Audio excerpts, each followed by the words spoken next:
अब हम बात करेंगे आपका डिवीजन ऑफ लेबर के ऊपर। डिवीजन ऑफ लेबर यानी कि जो आपका थर्ड यूनिट के अंदर जो टॉपिक है। तो सबसे पहले journal concept of division of labour को देखेंगे, फिर उसके बाद सेक्सुअल डिवीजन ऑफ लेबर को देखेंगे। अब जो आपके पॉइंट्स, जो आपके कुछ ऐसे फैक्चुअल पॉइंट्स होंगे जो आपको बुक के अंदर जो है वो नहीं मिलेंगे, तो आप यहाँ उनको जो है नोट डाउन कर लेंगे, ठीक है। तो बाकी मेनली आपको डिटेल जो है वो बुक के अंदर मिल जाएगी। कुछ पॉइंट्स जो हैं वो आपको बुक के अंदर जो है वो आई थिंक ना मिले, तो वो आप यहाँ से क्या करेंगे, नोट डाउन कर लेंगे।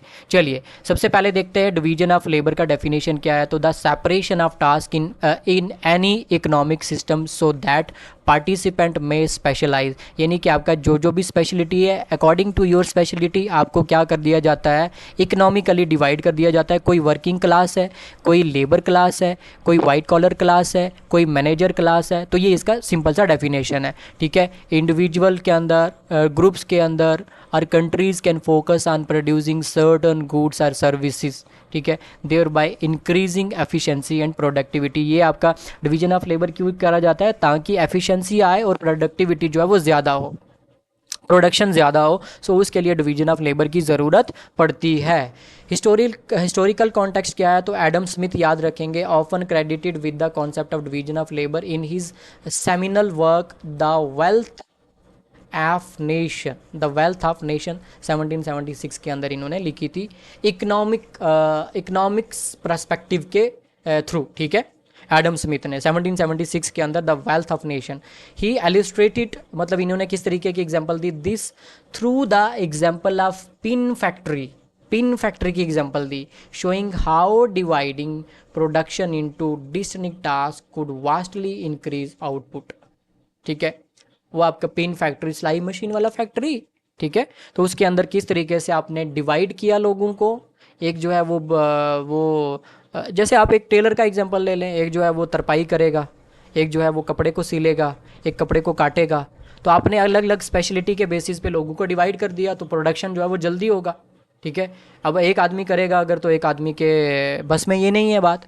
जैसे हम ऑनलाइन लेक्चर प्रोवाइड करते हैं, तो अगर इसके लिए अलग अलग बंदा हो, अगर आपका पीपीटी बनाने वाला अलग हो, पीडीएफ बनाने वाला अलग हो, डिलीवर करने वाला अलग हो, ठीक है, तो उससे क्या होता है, आपका प्रोडक्टिविटी बढ़ता है।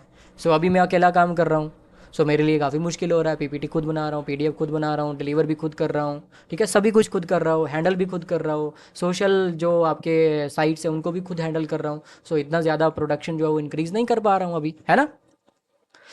उसके बाद इंडस्ट्रियल रेवोल्यूशन सो इसकी ये डिमांड है, सा significant increase in the division of labour leading to mass production and the growth of factories, ठीक है। तो आपका डिवीजन ऑफ लेबर होगा तभी तो आपका ग्रोथ होगा। इंपॉर्टेंट थिंकर कौन कौन से, एडम स्मिथ, ठीक है, introduce the concept of division of labour in economic context, याद रखेंगे। इमाइल डर्किम ने जो है आपका डिवीजन ऑफ लेबर का कॉन्सेप्ट दिया, किस परस्पेक्टिव से, सोशल इम्प्लीकेशन के परस्पेक्टिव से, सोशल कॉन्टेक्स्ट के बेसिस पे। French sociologist who explore the social implication of the division of labour in his work the division of labour in society, ठीक है, 1893 के अंदर इन्होंने ये किताब लिखी। He distinguish between mechanical and organic solidarity, तो इसके ऊपर क्वेश्चन आएगा ही आएगा आपको, ठीक है। मैकेनिकल सॉलिडेरिटी जिसके अंदर आपके इक्वल नॉर्म्स, वैल्यूज, ट्रेडिशन वगैरह वगैरह ये सारी चीज़ें थी, तो आपने क्या किया, आप जो है एहसासात, जज्बात आपके जुड़े हुए हैं, तो आप काम कर रहे हैं तो कोई फ़र्क नहीं पड़ रहा है।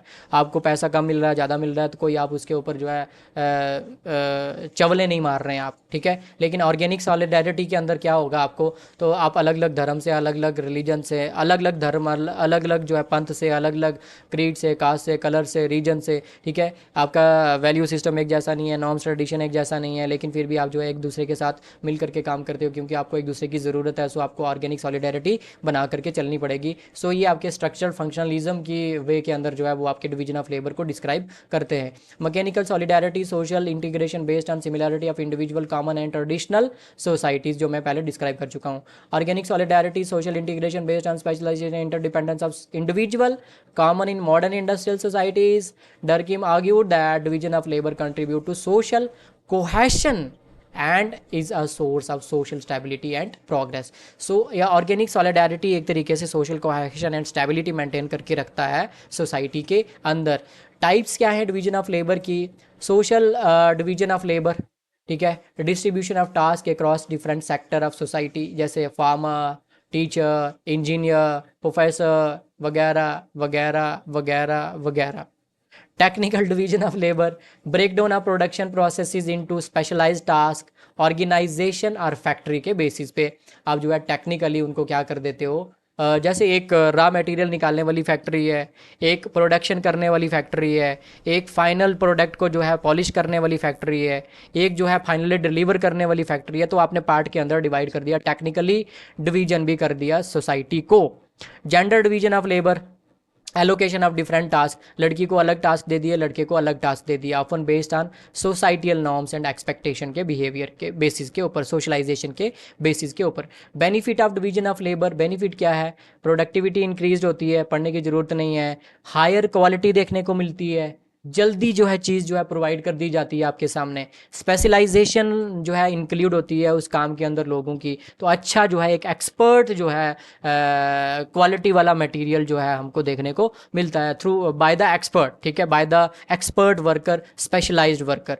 उसके बाद इनोवेशन, तो नई नई जो है इन्वेंशन जो है वो होती रहती हैं, टेक्निक्स जो है आती रहती हैं, इंप्रूवमेंट्स होती रहती हैं, इकोनॉमिक ग्रोथ जो है वो देखने को मिलती है, ये इसके बेनिफिट हैं।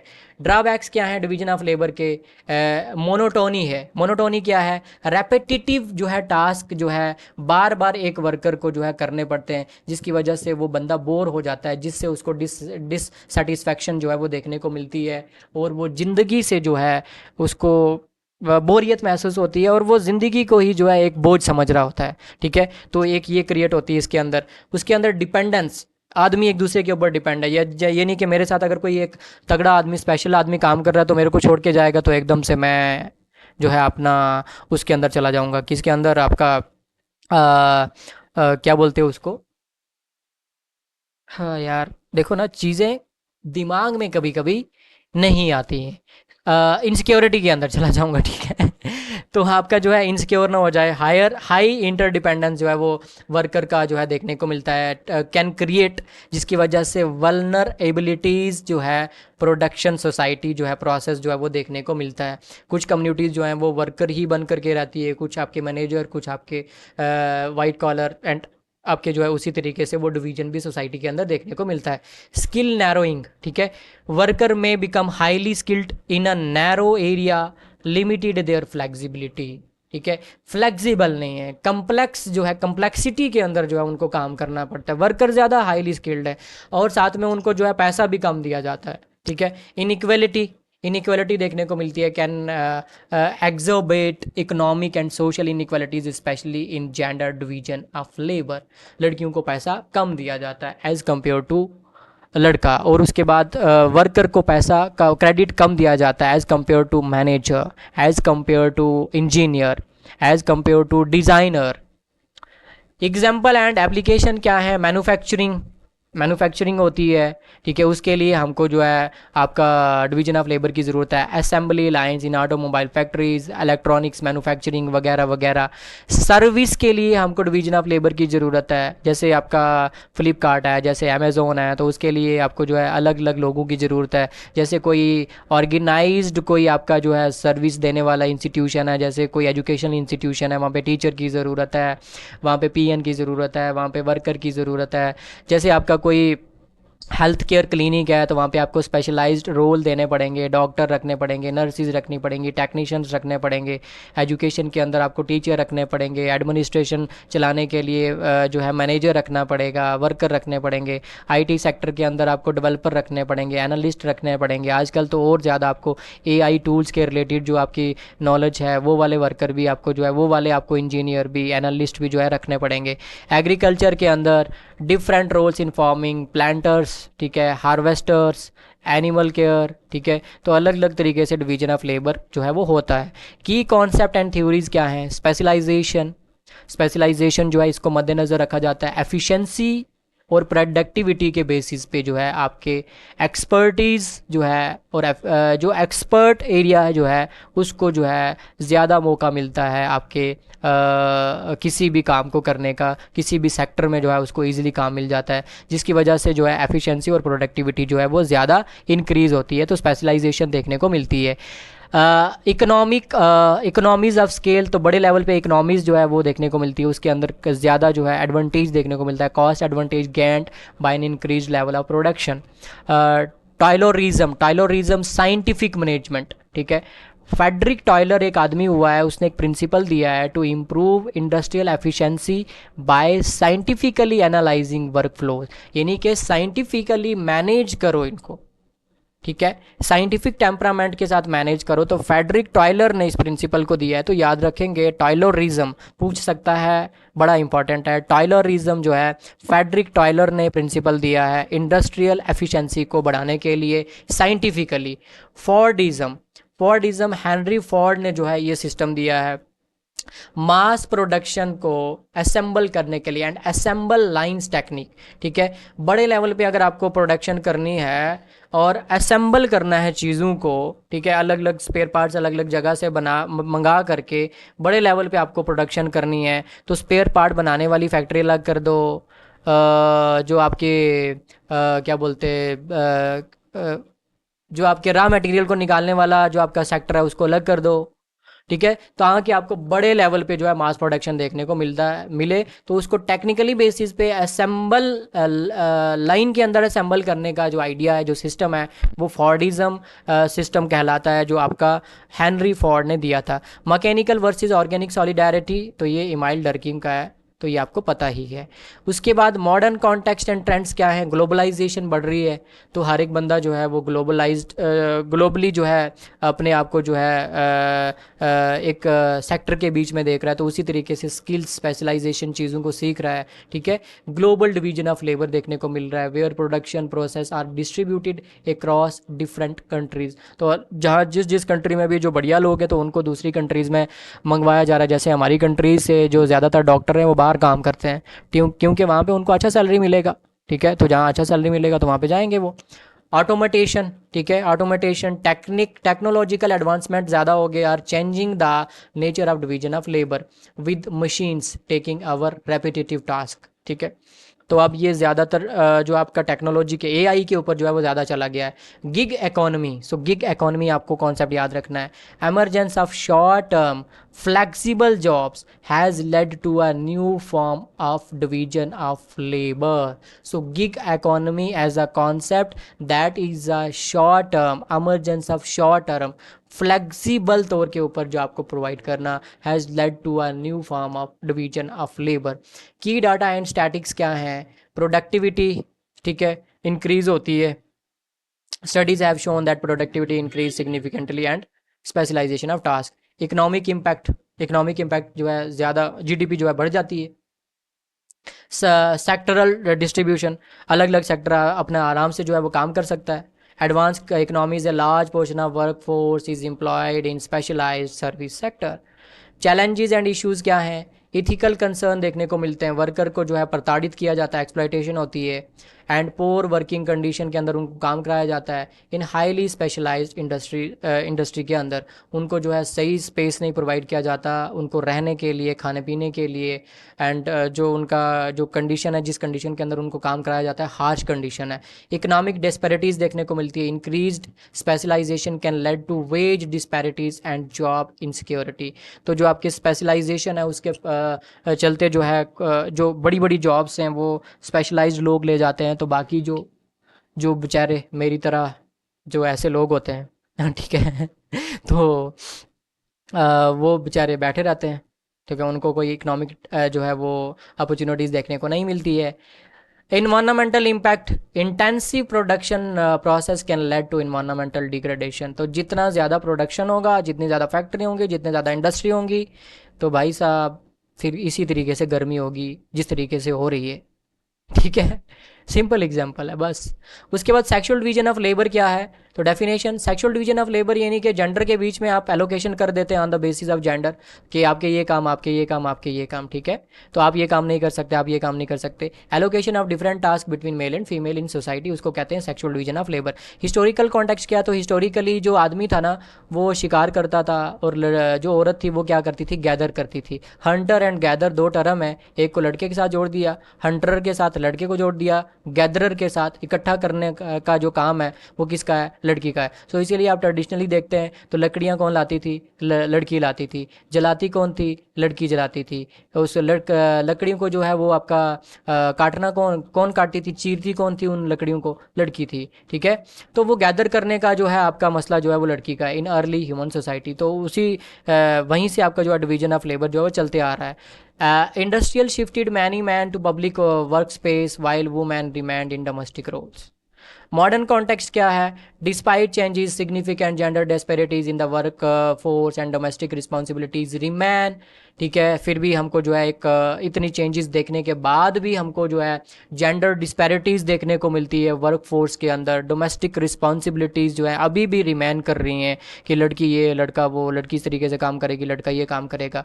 Factor influencing sexual division of labour, कौन से फैक्टर जो है वो इन्फ्लुएंस कर रहे हैं सेक्सुअल डिवीजन ऑफ लेबर को, तो ये आपका पॉइंट है। ठीक है, उसमें आपका फैक्टर आता है cultural norms and tradition, societal expectation often dictate specific roles of men and women. वो सोसाइटी जिस तरीके से आपकी सोशलाइजेशन होगी उसी तरीके से आपको जो है काम प्रोवाइड कर दिए जाएंगे। Economic factor, economic structure and job market influence gender roles in labour, लड़के के लिए ज़्यादा जो है वो जॉब प्रोवाइड करी जाती है एज़ कम्पेयर टू फीमेल।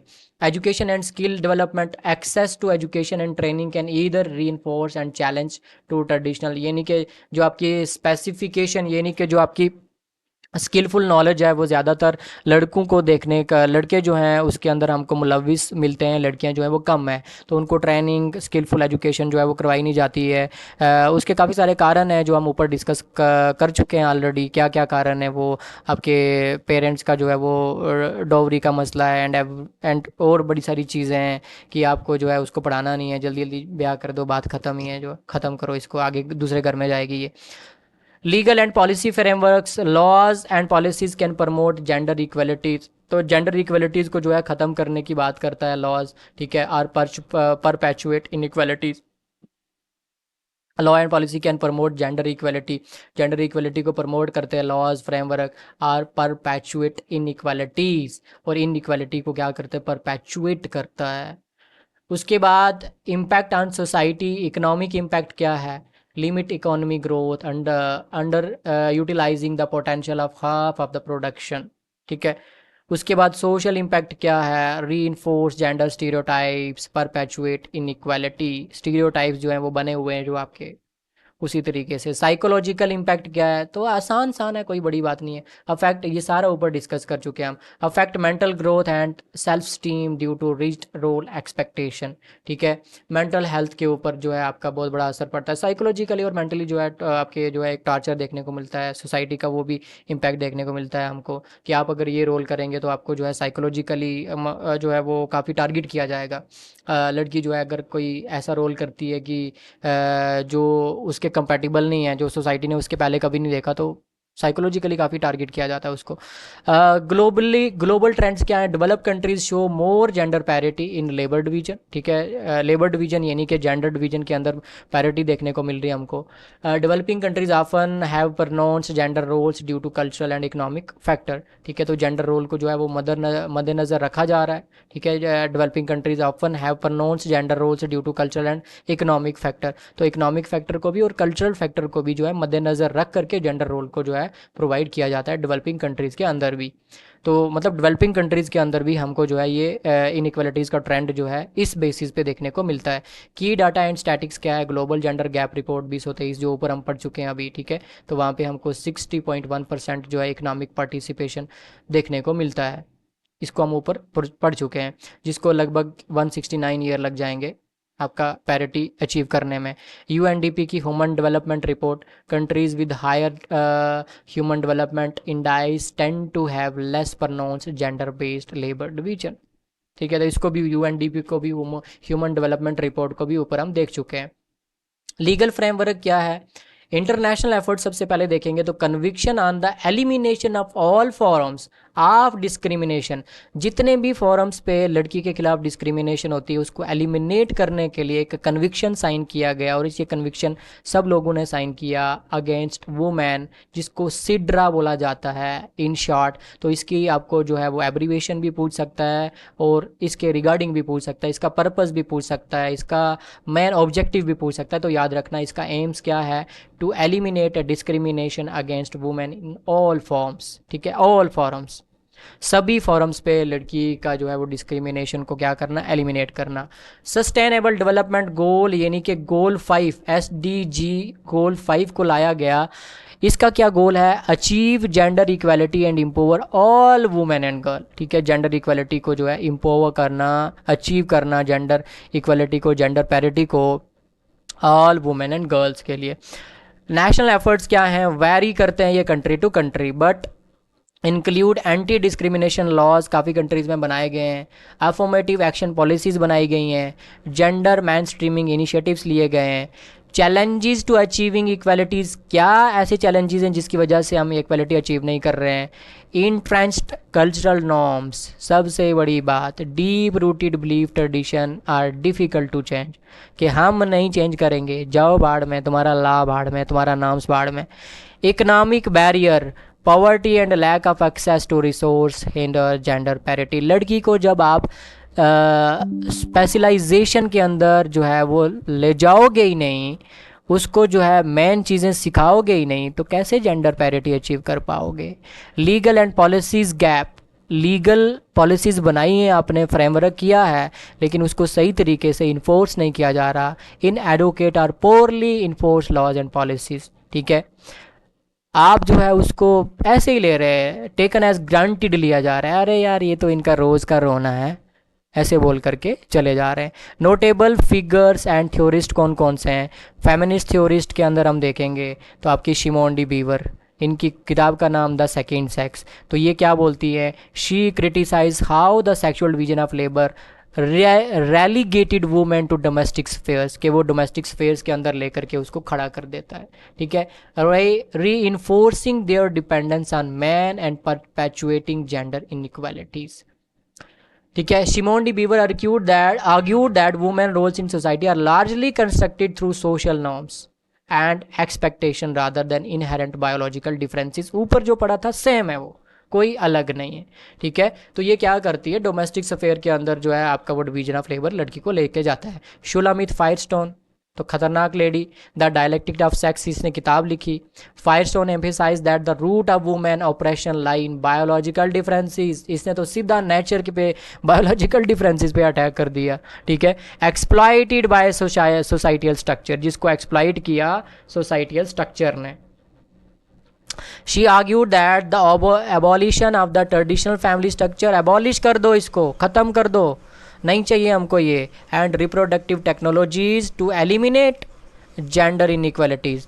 अगर आप जो है रिप्रोडक्टिव टेक्नोलॉजीज़ को ले लोगे देन ये खुद ब खुद जो है एलिमिनेट हो जाएगा gender inequalities tied to sexual division of labour, बात ही ख़त्म हो जाएगी। उसके बाद कुछ आपकी अदर जो हैं वो फेमिनिस्ट भी हैं जिनको आपको याद रखना है, ये बुक के अंदर शामिल नहीं है, इनको आपको जो है एज इट इज़ याद रखना है या लिख लेंगे आप। हैदी हार्टमैन, तो इनकी किताब का नाम है the unhappy marriage of Marxism and feminism. 1979 के अंदर इन्होंने ये किताब लिखी थी। तो इन्होंने क्या किया था, मार्क्सिस्ट और फेमिनिस्ट सोच को एनालाइज किया to highlight how capitalism and patriarchy, कि किस तरीके से कैपिटलिस्ट सोसाइटी और पैट्रियार्की जो है, आई नो कि आपको जो है कैपिटलिज्म के बारे में पता है, कैपिटलिज्म सोशलिज्म क्या है, तो मैं यहाँ पे डिस्कस नहीं करूँगा। तो इन्होंने बोला कैपिटलिज्म और पैट्रियार्की जो है ये इंटरेक्ट करके जो है वो एक्सप्लाइट करती है वुमेन को, वुमेन एज अ लेबर जो है एक्सप्लाइट करती है, both in household and workforce, दोनों जगह पे। तो she showed that the sexual division of labour ensure that women remain responsible for unpaid domestic work limited their economic dependency, यानी कि घरों के अंदर जो वो काम करती है तो उसके लिए उसको कोई पे नहीं किया जाता, और साथ में वर्क प्लेस के ऊपर भी उसको फोर्सफुली जो है काम करवाया जाता है। सल्विया वाल्बे, तो इसने किताब लिखी है थ्योराइजिंग पैट्रियार्की, तो इसके ऊपर भी बात कर चुके हैं हम। Walby develop a comprehensive framework to understand patriarchy and its impact on women lifes, emphasising how the sexual division of labour is institutionalised in both public and private spheres. दोनों जगह पे किस तरीके से आपके पैट्रियार्कल बेसिस के ऊपर, structural basis के ऊपर उसको इंस्टीट्यूशनलाइज्ड कर दिया, और उसी के बेसिस पे सेक्सुअल डिवीजन ऑफ लेबर को भी जो है उसको प्रमोट किया जा रहा है। She identify key structure such as household production, paid work, state perpetuate gender inequalities, जिसको हम ऊपर देख चुके हैं ऑलरेडी। उसके बाद नैन्सी फ्रेजर जस्टिस इंटररप्टस करके किताब लिखी है 1997 के अंदर। Fraser critics how the sexual division of labour contribute to economic injustice faced by women. ठीक है, इन्होंने किसके ऊपर फोकस किया है, क्रिटिक किया है कि किस तरीके से डिवीजन ऑफ लेबर जो है ये कंट्रीब्यूट करता है, इकोनॉमिक इनजस्टिस किस तरीके से फैलाता है जो वुमेन फेस करती है। She advocated for a rethinking of social justice that includes both recognition cultural and redistribution economic aspect to address gender inequality comprehensively. इन्होंने बोला कि दोबारा से सोचने की ज़रूरत है, आपको जो है इंसाफ देना पड़ेगा, ठीक है, आपको कल्चरली भी रिकॉग्नाइज्ड करना पड़ेगा और आपको रीडिस्ट्रीब्यूशन करना पड़ेगा इकोनॉमिक का। तो इस बेसिस पे जो है इन्होंने जेंडर इनइक्वालिटी को जो है कंप्रीहेंसिवली तौर के ऊपर जो है इन्होंने डिस्कस किया है और क्रिटिक किया है कि किस तरीके से इकोनॉमिक रीडिस्ट्रीब्यूशन होता है। तो अगर आपको जो है इसको सही करना है तो आपको सही से आपको जो है इकोनॉमिक डिस्ट्रीब्यूशन करना होगा, कल्चरल रिकॉग्निशन सही बेसिस पे जो है इक्वल बेसिस पे जो है आपको देना होगा, तब जाकर के आप इसको दूर कर सकते हैं। तो इन्होंने इनके मतलब कि कल्चरल रिकॉग्निशन और इकोनॉमिक रीडिस्ट्रीब्यूशन के ऊपर जो है एज अ जस्टिस वे में बात करी है कि ये नाइंसाफ़ी हो रही है लड़कियों के साथ। Angela Davis women race and class करके किताब लिखी है इन्होंने 1981 के अंदर, वेरी इंपॉर्टेंट। ठीक है, Davis explored the intersection of race class and gender showing how the sexual division of labour is influenced by these factor. She argued that the experience of women of colour and working class women highlight the compounded effect of oppression in both domestic and economic sphere.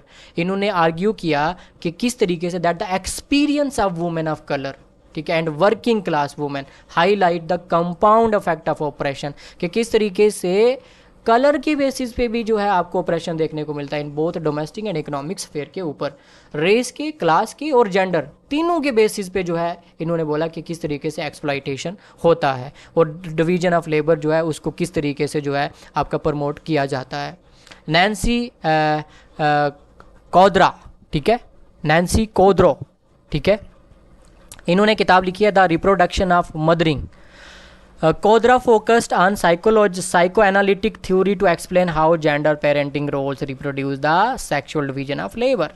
तो इन्होंने psycho analytic basis पे, जिस तरीके से सिगमिट fried, जिस तरीके से आपका एरिक एरिक्सन ने बात करी, उसी तरीके से she argue that the way children are raised perpetuates women roles in caregiving and men's role in the workforce sustaining gender inequalities। शुरू से ही उसको जो है उस तरीके से बच्चे को तैयार कर दिया जाता है, उसको जो है उसकी बढ़ाई उसी तरीके से करी जाती है ताकि वो जेंडर इनइक्वालिटी जो है वो बड़े लेवल पे चलती जाए। Women roles in care giving, उसको जो है केयर गिविंग का रोल वगैरह वगैरह, सस्टेनिंग, है ना, तो उसी तरीके से दे दिया जाता है।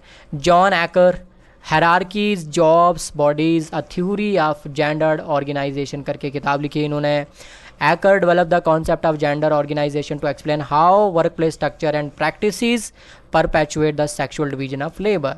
ठीक है, तो इन्होंने किसके ऊपर बात करी है, हायरार्की के ऊपर बात करी है, जेंडर ऑर्गेनाइजेशन के ऊपर बात, कॉन्सेप्ट ऑफ जेंडर ऑर्गेनाइजेशन कि किस तरीके से ऑर्गेनाइजेशनल बेसिस के ऊपर जो है आपके काम करवाए जाते हैं, स्ट्रक्चरल बेसिस के ऊपर जो है वो काम करवाए जाते हैं, डिवीजन ऑफ लेबर को किस तरीके से प्रमोट किया जाता है। She highlighted how organisational norms and hierarchies are inherently gendered, often marginalising women contribution and reinforcing their secondary status.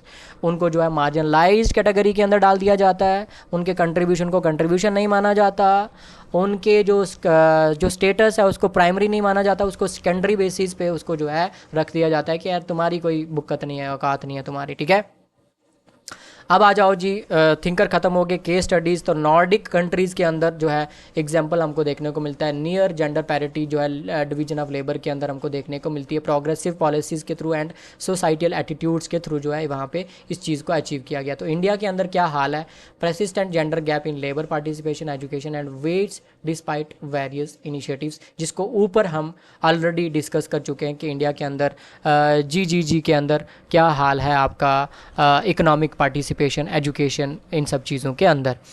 Gender rights are women rights, ठीक है। अब जेंडर राइट्स की बात करते हैं, ये आपका आई थिंक फाइनल जो है टॉपिक है, ठीक है, इसके बाद ख़त्म।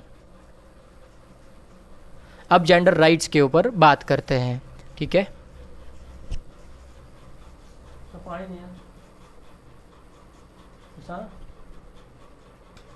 चलिए एक सेकंड आप रुक जाएंगे बस, फिर मैं इसको दोबारा से शुरू करता हूँ।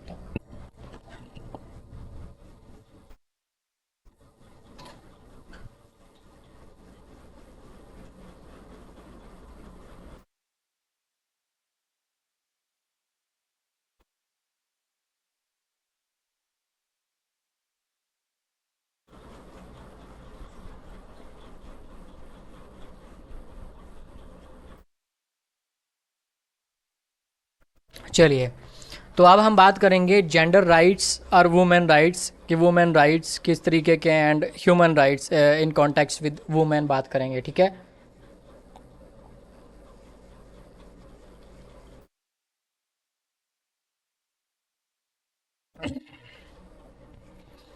इंट्रोडक्शन, सबसे पहले कुछ सोशल, कल्चरल, पॉलिटिकल मूवमेंट चली जिसकी वजह से जेंडर इनइक्वलिटी को रिड्यूस किया गया, प्रमोट किया गया वुमेन राइट्स को। Society has evolve embracing liberty and equality, liberty और इक्वलिटी और फ्रेटर्निटी का जब आइडिया लाया आपने, सोसाइटी इस के अंदर गई जब, तो आपकी ये चीज़ें भी जो है उभर करके, इनइक्वलिटीज़ का मसला भी, वुमेन राइट का मसला भी उभर करके सामने आया। मोनार्कियल सिस्टम का एंड हुआ, फ्यूडलिज्म का एंड हुआ। फ्यूडलिज्म सिस्टम यानी कि जो आपका एक जो आपका लैंड ओनर्स होता था, एक जो वर्कर क्लास सोसाइटी थी, उसका भी एंड हुआ। जो आपका एक स्लेव प्रथा थी उसका भी एंड हुआ। And the rise of democracy का राइज हुआ। तो इक्वल सोसाइटी की जो बात करी गई, एग्लिटेरियनिज्म की बात करी गई, इक्वल सोसाइटी की बात करी गई एंड वुमेन राइट्स की भी बात करी गई। एजुकेशन एंड पॉलिटिकल अवेयरनेस के थ्रू जो है have challenged customs relating women inferior position, उन चीज़ों को चैलेंज किया गया। एजुकेशन जब मिली लोगों को, पॉलिटिकल अवेयरनेस हुई, तो चीज़ों को चैलेंज किया गया, रेलीगेटिंग किया गया वुमेन जो आपकी वुमेन की पोजीशन को रेलीगेट कर रहे थे इन्फीरियर पोजीशन के अंदर, इन्फीरियर जोन के अंदर, उसको जो है एड्रेस किया गया। काफ़ी सारे लॉ पास किए गए, ठीक है, leading to gender laws for women empowerment. Gender biases and inequalities को जो है इसको परसिस्ट किया गया, ठीक है। उसके बाद post world war second the UN international को convention supported gender equalities movement. उसके बाद स्ट्रगल रही कुछ वुमेन की, खुद वुमेन इक्वालिटी के एंड राइट्स इन इंडिया। तो किस तरीके से जो है आपका इंडिया के अंदर जो है लड़कियों की स्ट्रगल रही है, इंडिया के अंदर जो है आपके किस तरीके से वुमेन राइट्स को जो है वो अचीव किया गया है। तो चलिए अब बात कर लेते हैं इसके ऊपर। तो यूनिसेफ डेफिनेशन इसकी क्या है जेंडर इक्वालिटी की, तो इसके ऊपर थोड़ी सी बात कर लेते हैं, देन उसके बाद आपका आगे बात करेंगे। तो यूनिसेफ जो है ये आपका जो है वो ऑर्गेनाइजेशन है, किसकी, UN के अंडर आती है आपकी, ठीक है। तो ये बोलता है कि equal rights, resources, opportunities, protection for men and women, not necessarily identical with not necessarily identical treatment। Gender inequality social है, नेचुरल नहीं है, ठीक है। तो आप इन चीज़ों को आइडेंटिकल नहीं कर सकते जेंडर के साथ। Resources, opportunities, protection of man women, not necessarily identical treatment, ठीक है। जेंडर जो है ये एक तरीके का सोशल जो है वो इशू है, नेचुरल इशू नहीं है। अगर नेचुरली कुछ इस तरीके से अगर हो रहा है तो उसको आपको एक्सेप्ट करना पड़ेगा। ये यूनिसेफ की डेफिनेशन है, मैं नहीं कह रहा हूँ। 19th century social reform movement, Raja Ram Mohan Roy, तो इन्होंने कैंपेन चलाई किसके ऊपर, सती के ऊपर। तो बाद में जो है आपके लॉर्ड विलियम बेंटिक ने उसको जो है वो बैन किया 1829 के अंदर। एंड अदर डिटेल आपको बुक से फॉलो करनी है। And he also promoted western education in India, greater freedom and equality for women, ठीक है। और इक्वलिटी की बात करी, वुमेन एजुकेशन की बात करी, विडो रीमैरिज की बात करी, सती को बैन किया। तो ये सारी चीज़ें जो है इनका अहम किरदार जो है वो इन्होंने निभाया। ईश्वर चंद्र विद्यासागर, तो ये काफ़ी इंपॉर्टेंट लोग हैं, याद रखना है आपको। Advocated window remarriage, Hindu remarriage, window remarriage act जो है 1856 के अंदर, इसके लिए कैंपेन चलाई इन्होंने। बाद में ब्रिटिश ने इसको पास किया। सपोर्टेड बाय आर्य समाज, ठीक है। And Veeresalingam Pantulu in north area के अंदर विरसा लिंगम पंतलू ने जो है इनको सपोर्ट किया, ठीक है। आर्य समाज वालों ने इनको सपोर्ट किया और इनके जो आपके हिंदू विडो रीमैरिज की जो मसला है उसको जो है प्रमोट किया। एंड तेलुगु स्पीकिंग इंडिया के अंदर जो है Veeresalingam Pantulu in northern and Telugu speaking India के अंदर जो है आपका, इनके अंदर भी जो है आप सॉरी एडवोकेट किया इन्होंने विडो रीमैरिज को, ठीक है। हिंदू विडो रीमैरिज एक्ट पास किया गया।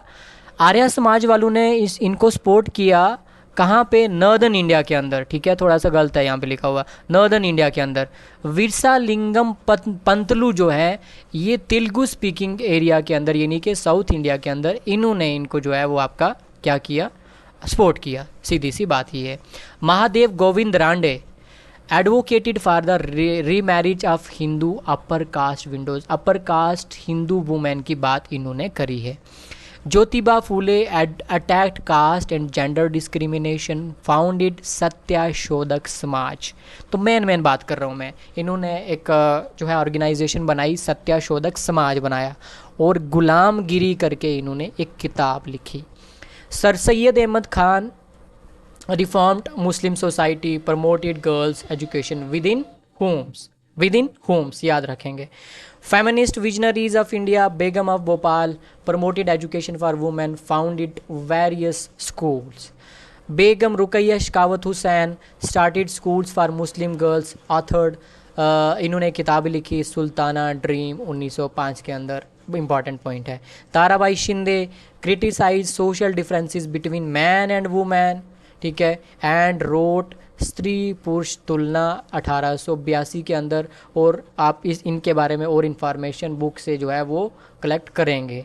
पंडित Ramabai scholar of Sanskrit establish Arya Samaj, Arya Mahila society and other institution for women education and welfare. यहाँ पे मैंने कम इन्फॉर्मेशन इसलिए रखी है क्योंकि इनकी मेन इन्फॉर्मेशन आपको वहाँ से लेनी ही लेनी है, बाकी जो मेजर पॉइंट है उनको मैं यहाँ पे डिस्कस कर रहा हूँ। उसके बाद पोस्ट 1970 के बाद आपका फोकस किया गया पॉलिसीज़ के ऊपर, ठीक है।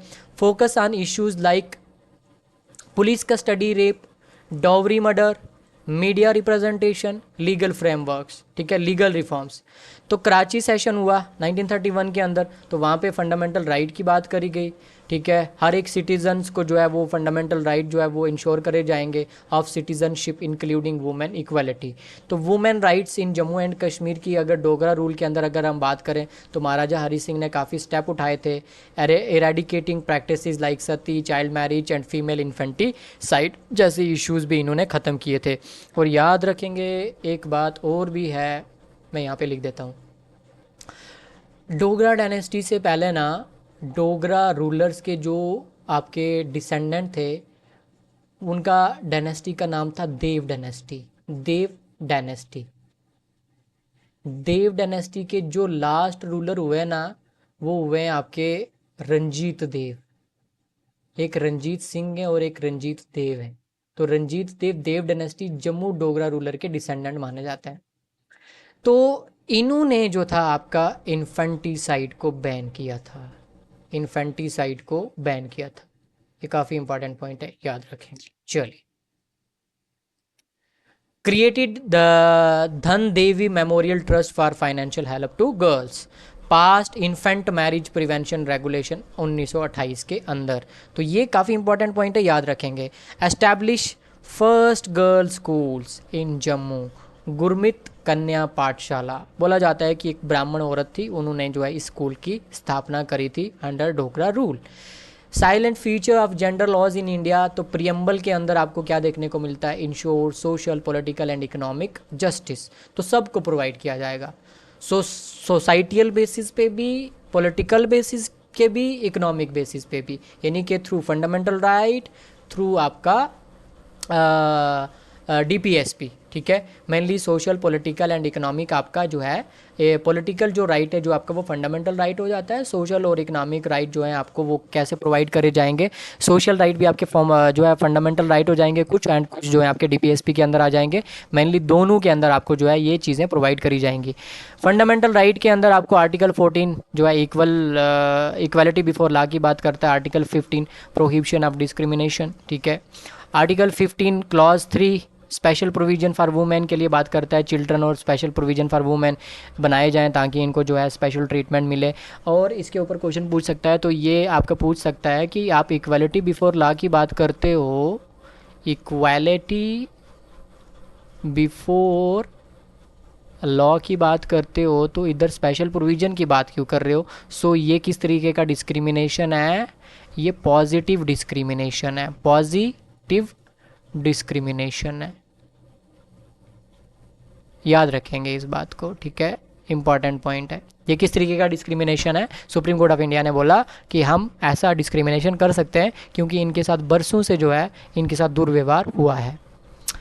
Article 16 equality of opportunities in employment, DPSP के अंदर article 39 right to livelihood for men and women, article 39A equal opportunities and free legal aid, article 39D equal pay for equal work, ठीक है। Article 42 humane work condition and maternity relief.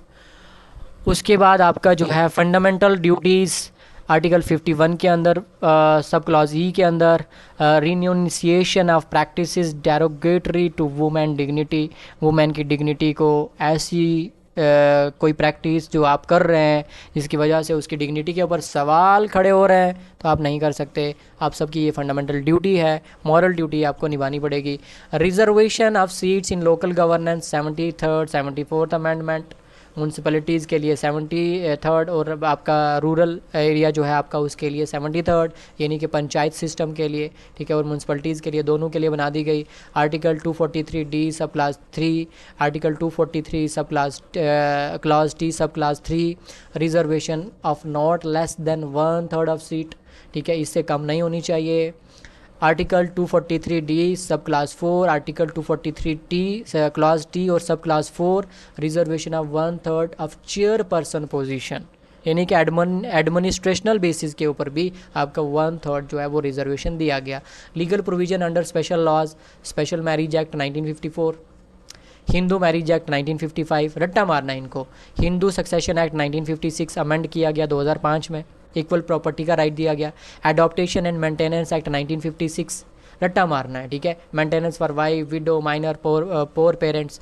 Immoral trafficking prevention act 1956 ऊपर बात कर चुके हैं हम, ठीक है, नहीं इसकी नहीं बात करी। Prevents immoral trafficking and cruelty amended in 1986, जिसको 1986 के अंदर अमेंड भी किया गया। Dowry prohibition act 1961, maternity benefit act 1961 amended in 2017। Equal remuneration act 1976, equal pay for equal work. Protection for women from domestic violence act 2005, protection from various form of abuse, ठीक है, काफ़ी तरीके से के जो अब्यूज़ होते हैं लड़की के ऊपर उसके लिए जो है उसको प्रोटेक्ट किया गया। Sexual harassment of women and at work place act 2013, protect women right at work. Criminal law amendment act 2013 added new offences like acid attack, sexual harassment and voyeurism and stalking, ठीक है। वायरिज्म and स्टैल्किंग mainly आपको याद रखना है कि स्टैल्किंग follow करते हैं तो आपका वो जो है प्राइवेट प्लेस में घुसते हैं वगैरह वगैरह, इन सभी चीज़ों को जो है आपका क्रिमिनल एक्ट के अंदर जो है वो ला करके खड़ा कर दिया।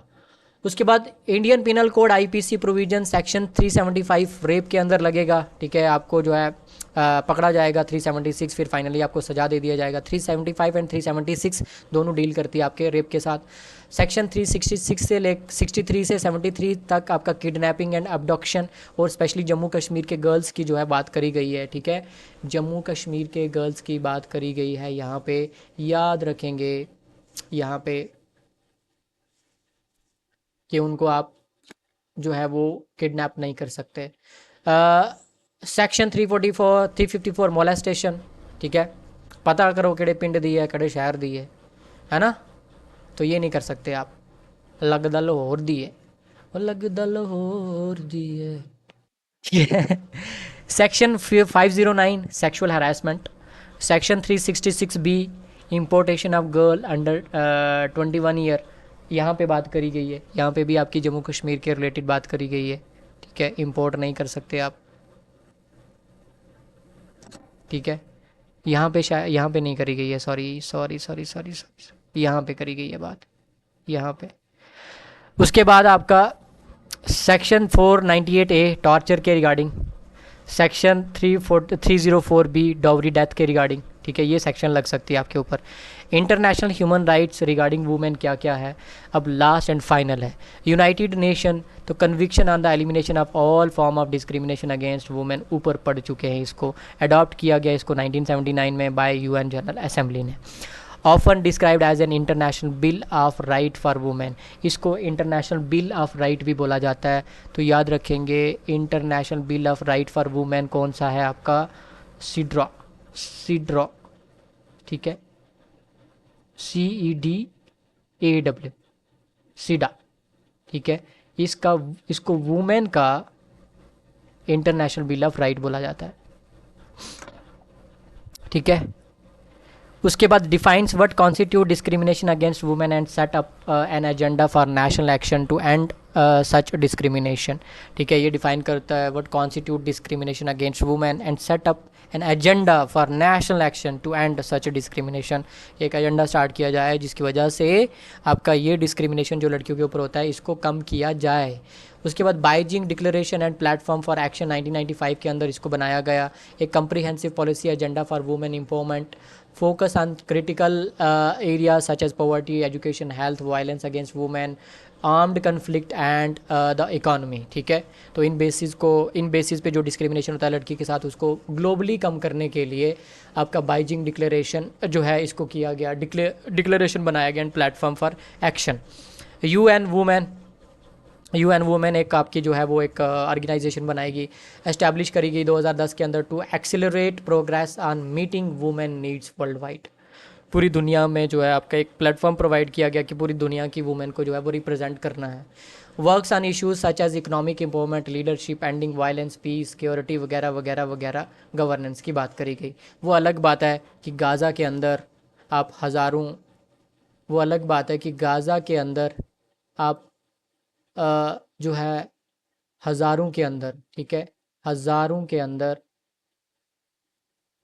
वुमेन को और चाइल्ड को मार दो तो वो क्या है, वो आपके इस दायरे के अंदर नहीं आते हैं, ठीक है। तो अफसोस की बात है ये, ठीक है। बड़े ही आंखों से आंसू आ जाते हैं ये बातें करने के बाद।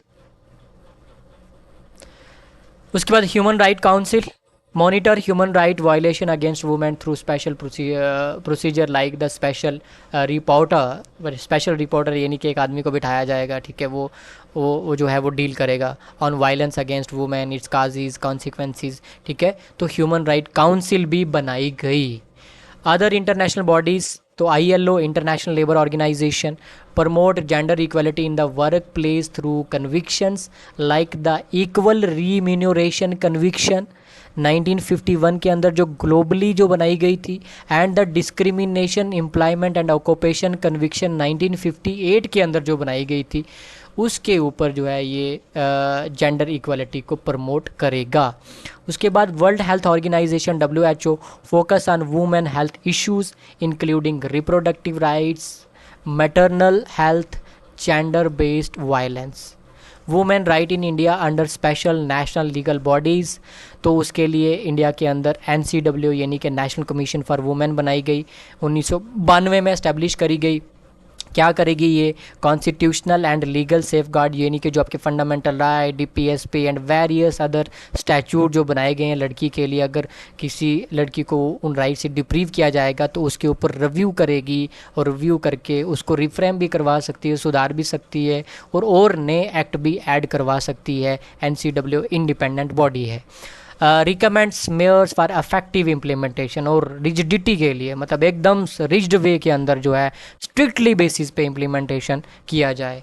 वो अलग बात है कि ये आपके पावरफुल जो आपके क्या बोलते हैं उसके कंट्रोल के अंदर, आपके मणिपुर के अंदर प्रॉब्लम होता है तो ये लोग चुप रहते हैं। ये अलग बात है क्योंकि वो लड़कियां नहीं थी, वो NCW के अंडर नहीं आती। ठीक है, ये दुनिया के मापदंड हैं तो इन पे हम कुछ नहीं कर सकते। State commission for women, similar function as NCW at the state level, address specific issues and grievances related to women rights within states के अंदर जो है इनके इश्यूज़ को जो है वो डील करेगी। सेम उसी तरीके से NCW national commission for women की तरह स्टेट्स के अंदर जो है ये सेटअप करेंगे। National human right commission NHRC, ठीक है, ये मेनली काम करती है, एड्रेस करती है violation of human right including, उसके अंदर वुमेन भी आती है, बच्चे भी आते हैं, सारे लोग आएंगे।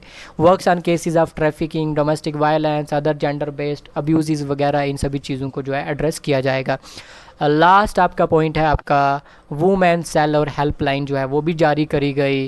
Establish at police station and other police institution, provide support and address grievances related to violence and discrimination against women की हेल्पलाइन नंबर जारी करे गए पुलिस के द्वारा। आई थिंक 100 नंबर है शायद, मेरे को याद नहीं आ रहा है कितना नंबर है, तो देख लेंगे। तो नंबर भी आपको याद रखना है, बड़ा ज़रूरी है, इम्पॉर्टेंट है, लिख लेना यहाँ पे।